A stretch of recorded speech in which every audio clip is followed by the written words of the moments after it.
Event organizers requested participants like their page on Facebook to spread awareness of the Honor Council.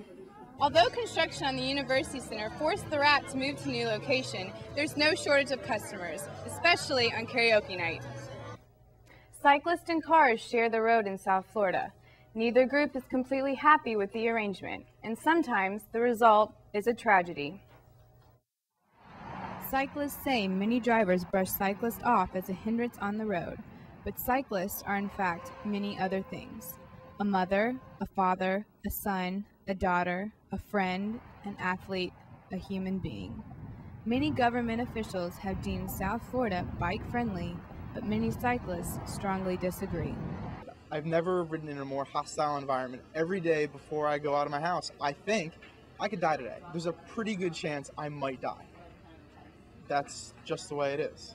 Cyclist Erin Cohen took that chance, but was killed in a hit-and-run by a drunk driver. That guy who killed him, he didn't kill a cyclist, he killed Erin Cohen.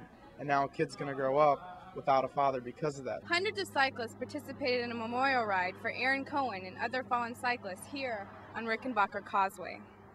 A bicycle shrine was placed near the scene of the crime for Cohen and 2 other dead cyclists. Cohen's death marked the 3rd fatality on Key Biscayne's bridge in the past 6 years.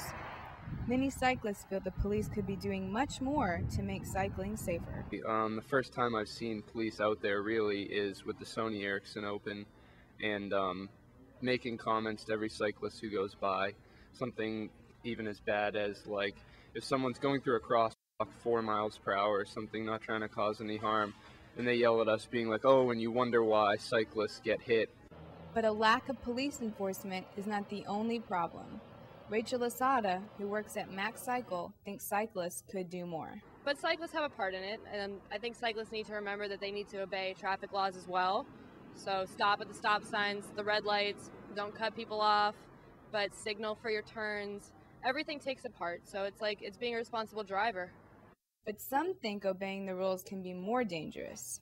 Yeah, I run red lights. I take up the whole lane because if I don't do that, people aren't going to see me, they're not going to recognize me, and I'm going to be more likely to get hit if I am obeying the law. Lasada says driver awareness of cyclists is increasing. They know somebody who rides a bike. They're not going to threaten to push you off the road because, hey, maybe their uncle is a cyclist or their cousin. But as far as a bike-friendly city, I think we have a long way to go. Cyclists have called for a lower speed limit on the Rickenbacker Causeway, and they want a barrier between the highway and the bike lanes. Nearly everyone agrees that a little more patience and consideration from both drivers and cyclists would go a long way. I'm Erin Simpson, now back to the desk. Managing academics and athletics is a tough balancing act. Student athletes at know firsthand how difficult this can be. It can get even harder when your daily routine begins every morning at the crack of dawn and ends in the wee hours of the night.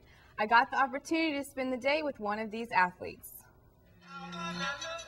Their day begins before most. When the streets of Coral Gables and University of Miami campus are both quiet.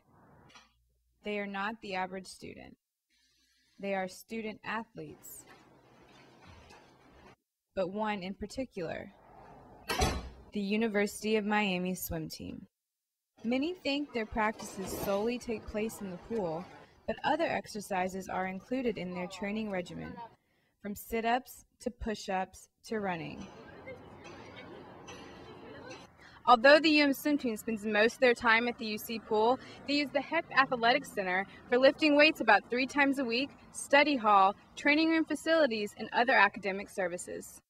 Team members unanimously agree on the hardest part about being a swimmer. I think the hardest part about swimming is waking up early in the morning.